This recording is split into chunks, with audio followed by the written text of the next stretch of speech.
guys, welcome back to Resurrected Gadgets. Today I am going to show you guys how to use the Sunbeam Mixmaster. It was produced from 1957 to 1967. This particular one that I have is a Model 12.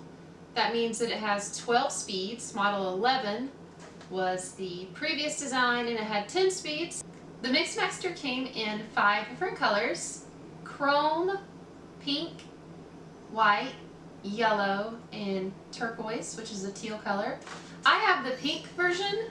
I had a chrome one a few years ago, but I unfortunately sold it, but it did go to a good home. I kind of regret letting it go, but you can't keep them all, and it's out there for somebody else to enjoy.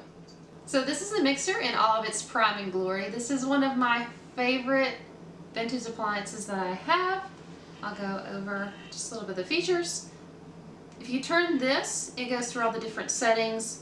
There's settings such as muffins, cookies, puddings, salad dressings, whipping, but it goes all the way to 12. The handle ejects the blades. They'll come out right here. I do have the blades, I just keep them separate. The front of this features the S for the Sunbeam logo. And if we turn around to the back, there is a setting that rotates the head of this device for large and small bowls. This is a turntable that turns the bowl when the device is on. Then if we twist this up, this head actually detaches. You can use that as a handheld mixer. I didn't know that until the other day when I was researching about this. So that was kind of neat. If you have one of these and you want to find out what model you have, the model number is right underneath this lever.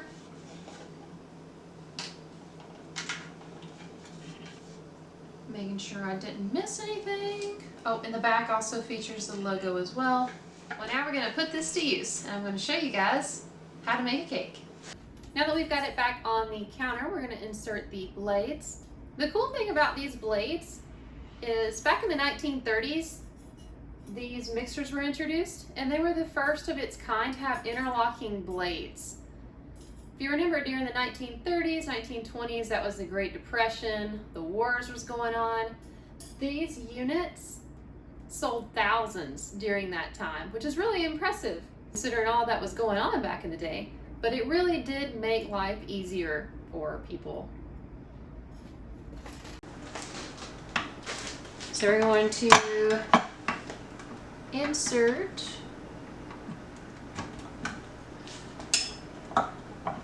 one blade there, the other blade there,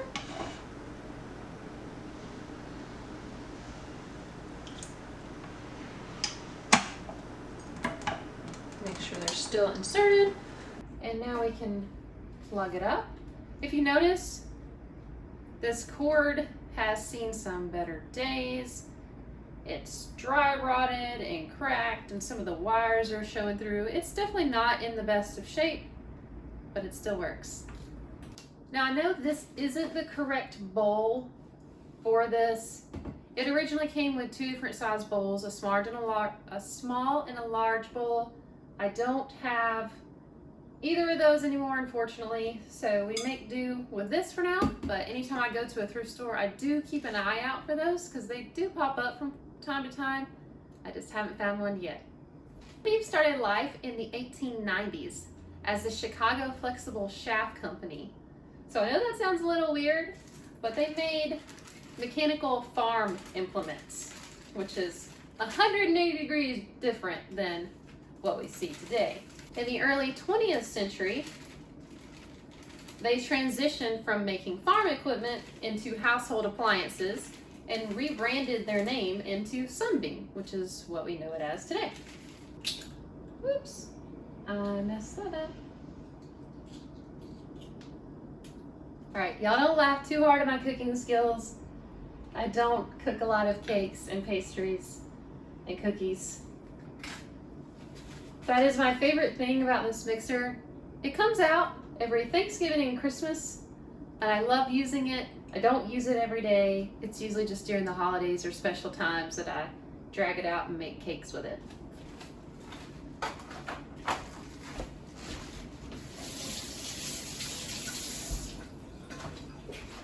Now that I'm done embarrassing myself with my cooking skills, just get the bowl and try to center it as best as possible.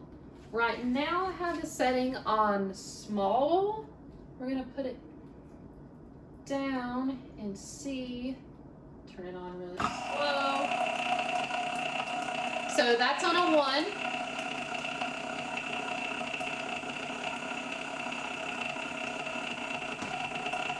So you can kind of tell, I don't want to do it and knock it into the bowl, but I moved it from small towards the large. You can tell that the head of the machine did move over a little bit. Let's move it over just back a hair. Try to get it more in the center. And it is starting to turn the bowl. I think that if you had the original bowls, it would turn correctly and you wouldn't have to stand here and watch it. But let's turn it on the setting that it's supposed to be on. So 6 is the one that we would like. 6 is prepared cake mix.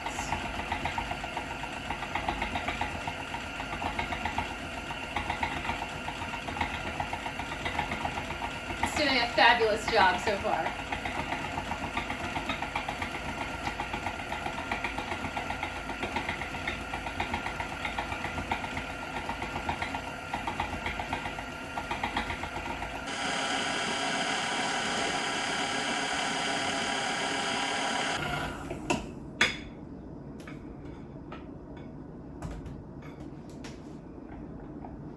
I raised that up so I can stir and get in some of this dry cake mix.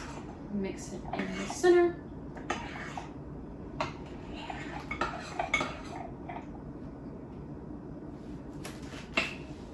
It's looking really smooth now. We'll let it go for a few seconds longer just to make sure it's all in there and mixed properly. So we turned it back on to a 6. I'm going to show you guys what a 12 looks like. That's a 10.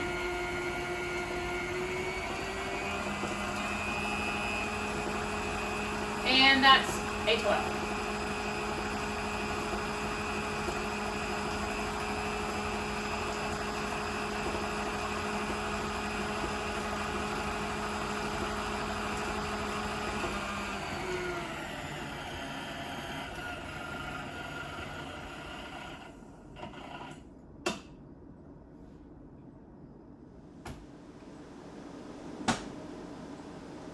And that is really well mixed.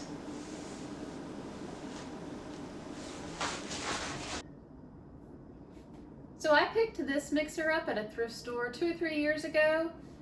I don't get it out except for just holidays, special occasions, but when I do, it never fails to work and it always does what it should. I ended up with this because I really wanted a KitchenAid mixer, like the whole dream of having the $500 mixer in your kitchen. But it really didn't make sense the more that I thought about it. Why should I pay $500 for a mixer when I'm only going to use it several times a year and just let it collect dust? It didn't make sense to me, but I really did want a good mixer, and I stumbled across this at the thrift store. I had no idea if it worked. It said untested. I knew that it was pink and I really loved it, and I thought that, you know, if worst comes to worst, Daniel maybe could rewire it for me. But I took it home on a gamble, plugged it up, and it started right up. I was so pleased, and at a fraction of the cost, I can't complain. I think I paid around $50 for this. It's one of my most expensive purchases of vintage gadgets, but it makes me happy, and I know that if I were to sell it right now, I could probably get my money back out of it. And that's more to say than the KitchenAid mixer that I found in the thrift store a week ago. That was $50. That was previously $500. So if it makes you happy and it works, then that's all that matters. And I am proud to have this in my collection. While I was perusing the interwebs, researching this several years ago, it didn't come with any directions or any brochures or information.